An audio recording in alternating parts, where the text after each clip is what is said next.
Buena gente, ¿cómo están? Espero realmente que estén bien. Voy a ir directamente al grano, ya que el tema que nos convoca hoy es de contingencia nacional, aunque los orígenes del tema se remontan casi 500 años atrás. Esta es la primera de unas 3 o 4 partes en las que voy a intentar abordar el conflicto chileno-mapuche desde una perspectiva bastante general. Primero que todo, voy a advertir que no soy ningún historiador, ni una persona con estudios formales relacionados con el tema, y todo lo que voy a hablar en esta serie de videos será información que he recopilado desde internet y algunos libros que he leído, así que cualquier sugerencia o corrección debidamente argumentada, bienvenida sea.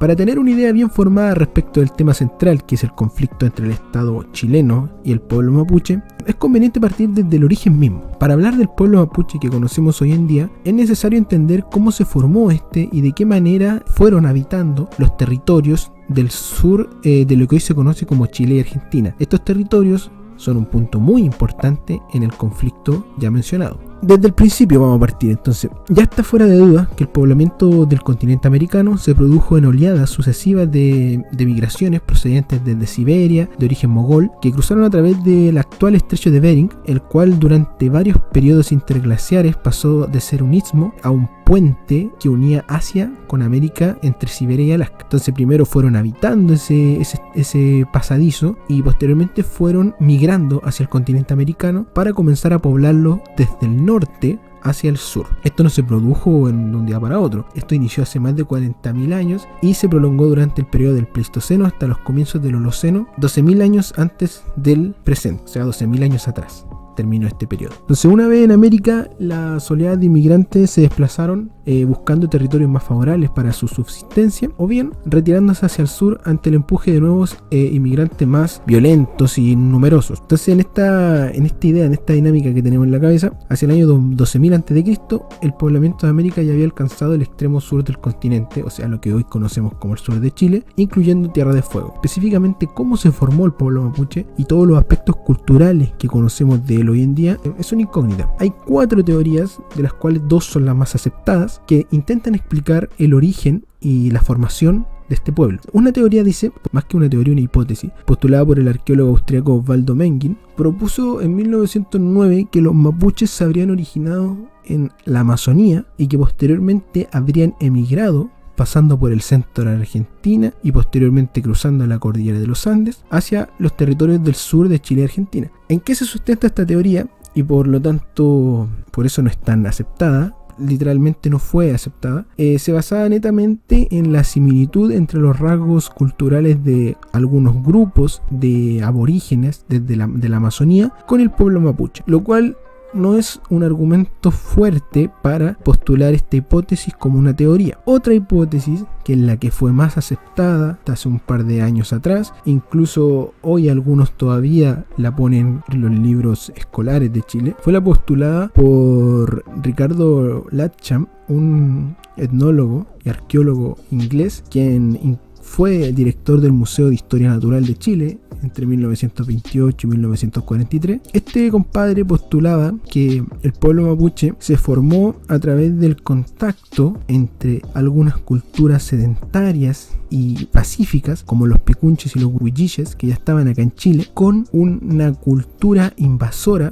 proveniente desde la Pampa Argentina, con claras costumbres guerreras, seminómadas, y que habrían impuestos estos invasores a los picunches y a los huilliches su cultura, su idioma y su religión. Este pueblo guerrero, que venía desde la Pampa, se ubicó entre los ríos Biobío y Toltem. Según Ricardo Latcham, hubieron 2 poblamientos. Primero, de pescadores y mariscadores a lo largo de la línea costera, que habrían ido evolucionando a una cultura de cazadores-recolectores. Y el segundo poblamiento, en el que al primero se habrían sumado un pueblo procedente del norte, mucho más culto y que conocía bien el trabajo agrícola y ganadero, además de los tejidos y la alfarería. Este pueblo probablemente que venía del norte con mucha influencia del Imperio Inca. Entonces, por medio de migraciones sucesivas, estos grupos se habrían ido trasladando de manera secuencial al sur de América, dominando a comunidades primitivas y pacíficas, imponiendo sus costumbres, religión y lengua. Aunque el mapudungún, que es la lengua del pueblo mapuche, no se ha podido determinar cuál es su origen. Muchos dicen que esta lengua provenía desde el extranjero, desde fuera, que el pueblo invasor o los pueblos invasores traían esta lengua, y hay otros que dicen que no, que fue una lengua que se fue formando por grupos por culturas que ya estaban asentadas en Chile y que los pueblos invasores adoptaron este idioma bastante avanzado para lo que eran las culturas precolombinas. Posteriormente hay otra teoría, o otra hipótesis mejor dicho, postulada por Tomás Guevara, historiador, etnólogo y antropólogo que peleó en la Guerra del Pacífico. Él planteó en 1925 un desplazamiento de norte a sur por parte de grupos mariscadores y pescadores, de afinidad con la cultura tiahuanaco. Esta cultura tiahuanaco fue una cultura muy arcaica, desarrollada entre los años 1580 a.C. y 1187 a.C. entre el norte de Chile, Argentina y Bolivia. Él indica que las diferencias culturales entre los grupos de los mapuches del norte, del centro y sur se explican porque mientras este desplazamiento, esta migración desde el norte, fueron contactando con pueblos extranjeros e invasores, primero los incas en el siglo XV y luego los españoles en el siglo XVI.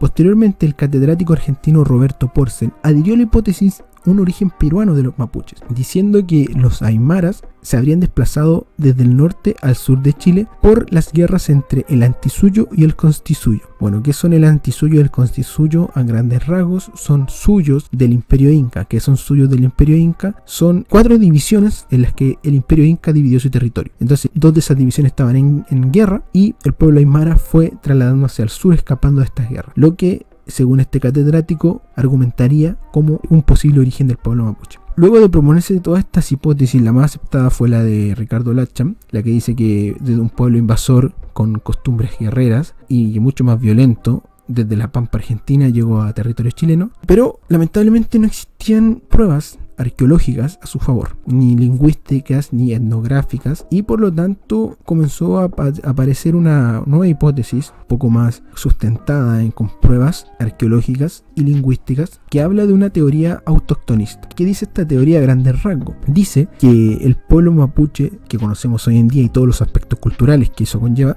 se formó dentro del territorio chileno. O sea, no hay pruebas concluyentes de que la cultura mapuche haya sido originada por un pueblo extranjero.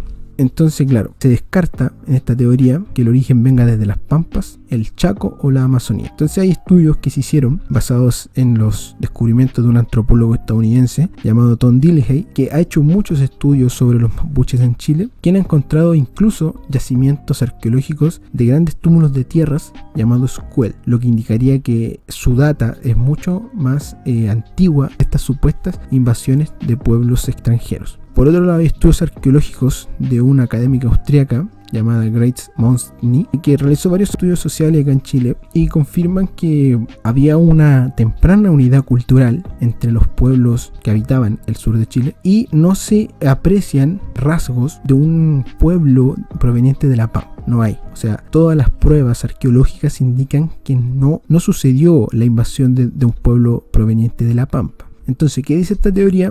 O esta hipótesis mejor dicho, es que el territorio que se conoce como el territorio mapuche en el sur de Chile y Argentina, antes de que apareciera la cultura mapuche como tal, estaba habitado por grupos de recolectores que eran nómadas o seminómadas, no tenían un asentamiento fijo, se movían dentro de este territorio, pero que claro, cazaban también y también eran mariscadores. Entonces por eso que tenían estas características de tanto de los pueblos del norte de Chile como de la Pampa, pero no era porque estuvieran influidos por pueblos extranjeros, sino que netamente el medio, el contexto en el que se desarrollaron, los llevó a ser tanto recolectores, mariscadores y cazadores.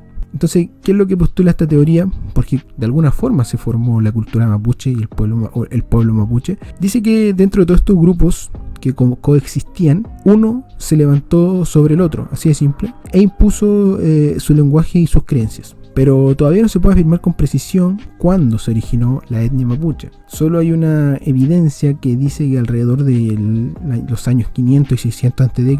ya existía una cultura una cultura inicial, si la podemos llamar, desde cual se puede seguir con certeza al pueblo mapuche que se conoce hoy en día. Según el antropólogo e historiador José Bengoa, que es un historiador antropólogo chileno, reconocido por muchos de sus ensayos sobre los mapuches y autor del libro Historia del Pueblo Mapuche, que recomiendo mucho que lean, que está en internet incluso, está completo en internet. Dice que los mapuches, al igual que todos los pueblos originarios, fueron los primeros en nombrar los paisajes de Chile.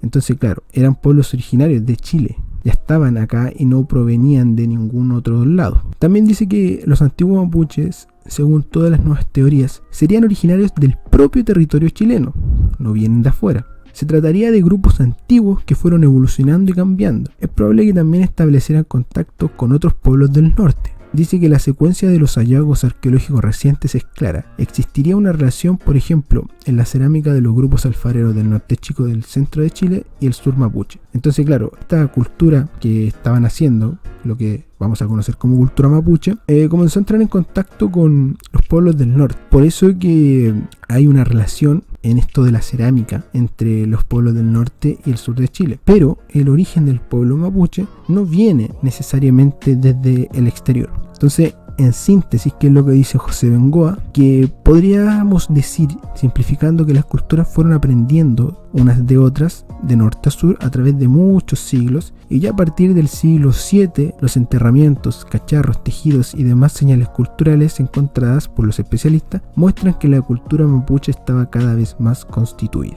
Es más, en mayo del 2007, ya hace poco, hace 12 años atrás, un investigador chileno llamado Patricio Bustamante presentó una hipótesis en la que postuló que la cultura molle, que fue una cultura del norte chico, podría haber sido una especie de cultura mapuche arcaica. Esto se basa en que la cultura molle se desarrolló entre el año 1 y el 800 de nuestra era, y que los mapuches aparecieron como cultura propiamente tal alrededor del siglo VII, por lo tanto hay una coherencia en cuanto a los tiempos. Pero esto no quiere decir que la cultura molle haya desaparecido y que inmediatamente haya aparecido la cultura mapuche, sino que fue una evolución, fue una mutación. ¿Y esto cómo se puede explicar? Por las migraciones y el ocupamiento de espacios geográficos del sur de América, que obviamente tienen un entorno climático muy diferente al norte de Chile. Por lo tanto, era evidente que estas culturas tenían que ir adaptándose y evolucionando. Y esta teoría propuesta por Patricio Bustamante ha sido bastante aceptada por los expertos porque tiene bastante lógica. La cultura molle tiene bastantes similitudes en términos generales con la cultura mapuche. Por ejemplo, ambas culturas eran ribereñas y adoraban a los espíritus de los cerros y otras entidades de la naturaleza. Ya un par de décadas antes de la llegada de los españoles a Chile, los mapuches supusieron resistencia al invasor de turno, el Imperio Inca. Es lo que se conoce como la expansión del Imperio Inca o del Tahuantinsuyo. Esto se hizo evidente en el siglo XV con el avance hacia el Collasuyo. El Collasuyo era el suyo más austral del Imperio Inca. El Imperio Inca tenía como soberano en esos años a Tupac Inca Yupanqui. Este realizó una expedición de conquista que inició recorriendo el Collao, Cochabamba y Tucumán. Luego de Charcas se dirigió al sur y sometió a los diaguitas de los valles del norte de Chile y parte de las poblaciones picunches que habitaban en el Valle de Chile, lo que hoy se conoce como el Valle de Aconcagua. Así, con esta primera campaña se fijó el límite sur del Imperio Inca, en una zona en que por convención los historiadores y los arqueólogos tienden hasta el río Maule. Esta campaña, esta expansión del Imperio Inca está registrada en varios poemas o libros de la época, como La Araucana de Alonso de Ercilla, el Inca Garcilaso de la Vega en su libro Comentarios Reales de los Incas, entre otros. Entonces, ¿qué pasa? La expansión del Imperio Inca llegó hasta el río del Maule y más allá del río del Maule estaban ya asentados los mapuches. Entonces, esta expansión del Imperio Inca, tras someter a atacameños y diaguitas, entre los años 1479 y 1485 aproximadamente, el ejército de Tupac Inca Yupanqui, que tenía aproximadamente unos 50.000 hombres, llegó a parte del territorio picunche, que era el grupo norte de la etnia mapuche, que estaban más al sur del río Maule. Entonces, cuando llegaron al sur del río Maule, estos invasores incas ordenaron a 20.000 de sus soldados cruzar el río. Entonces los picunches, enterados de que venía este invasor del norte, salieron con subgrupos llamados Santay, Cauqui y Pincu, formando así un ejército de 20.000 hombres para que la pelea fuera justa. Durante 2 días, los incas enviaron parlamentarios para que estos pueblos que no estaban sometidos al Imperio Inca reconocieran a Tupac Inca Yupanqui como el soberano e hijo del sol. Los picunches obviamente no aceptaron los ofrecimientos de los incas y decidieron pelear. Al tercer día se inició la lucha, que se prolongó, duró 3 días más. Durante el enfrentamiento hubo muchos muertos en ambos lados y se dice que ninguno venció, o sea que terminó en un empate. Aunque en términos generales se puede decir que la resistencia picunche salió victoriosa porque no se logró el cometido del Imperio Inca, que era someterlos. Entonces el cuarto día ambos bandos decidieron no enfrentarse y esperaron 2 días más. Entonces llegó un momento en que ya vieron que ninguno de los dos bandos iba a ceder. Entonces ni los incas ni los picunches decidieron reforzarse y finalmente ambos se retiraron del campo de batalla. Los picunches obviamente cantando victoria y los incas evaluaron perseguirlos para eliminarlos, pero no estuvieron muy de acuerdo en aventurarse tan al sur y contra un pueblo que ofreció una férrea resistencia. Prefirieron asegurar lo que ya habían conquistado. Entonces, por orden de Tupac Inca Yupanqui, los incas fortalecieron sus posiciones, administraron bien los territorios que ya habían dominado y mejoraron la agricultura de los nuevos vasallos que se habían adherido a su imperio. De todos los pueblos picunches, solo los que se ubicaban entre los ríos Choapa y Maipo aceptaron de buen grado el dominio y obtuvieron ventajas de él, mientras que el resto lo rechazó. Aún así, los pueblos no sometidos al imperio inca también aprendieron de la nueva tecnología que los incas enseñaron en sus nuevos dominios más al norte. Este es un tema muy interesante porque el imperio inca como tal fue probablemente el imperio más grande o la cultura más grande de la América precolombina. Y es un tema en el cual se puede ahondar dentro de lo posible bastante. En la década siguiente los incas siguieron sometiendo o siguieron aplacando rebeliones locales entre los ríos Aconcagua y Maipo producidas por los picunches, pero más adelante una guerra civil en el territorio inca producida por los hijos de este Tupac Inca. Estos hijos se querían obviamente pelear el poder, generó un debilitamiento en las fuerzas del imperio que produjo un retroceso del imperio inca y se marca como límite al sur del imperio inca lo que se conoce como el río Maule. Es decir, el imperio inca no pudo dominar a esta ya establecida etnia mapuche y no le quedó otra que retroceder. Obviamente décadas más tarde vendría ya definitivamente el invasor con el cual el pueblo mapuche iba a tener más problemas, que es la llegada de los españoles. A ver, vamos a dejarlo hasta aquí por hoy y en el siguiente video vamos a hablar ya del comienzo de la guerra de Arauco, que es cuando la conquista española llega ya a las puertas del territorio mapuche y cómo los mapuches fueron respondiendo a este nuevo invasor. Se pueden más o menos redondear 3 invasores a los que el pueblo mapuche hizo frente. Primero fueron los incas, obviamente lo que hablamos ahora. Posteriormente fueron los españoles, a los cuales también lograron no derrotar, pero sí detener. Y luego fue el Estado chileno, que por razones ya de tecnología fueron los que más daños les causaron. Ahora bien, más adelante vamos a tratar de ahondar bien en todo, en profundidad cada uno de esos puntos. Por ahora lo dejamos hasta acá. Hablamos del origen del pueblo mapuche, cuáles son las teorías más aceptadas y cuál fue el primer invasor al cual tuvieron que enfrentarse en su historia, esta expansión del imperio inca. Así que muchas gracias a los que vieron el video. Como dije, cualquier sugerencia o corrección bien argumentada, bienvenida sea. Y nos vemos próximamente en Hablando de Mierdas. Adiós.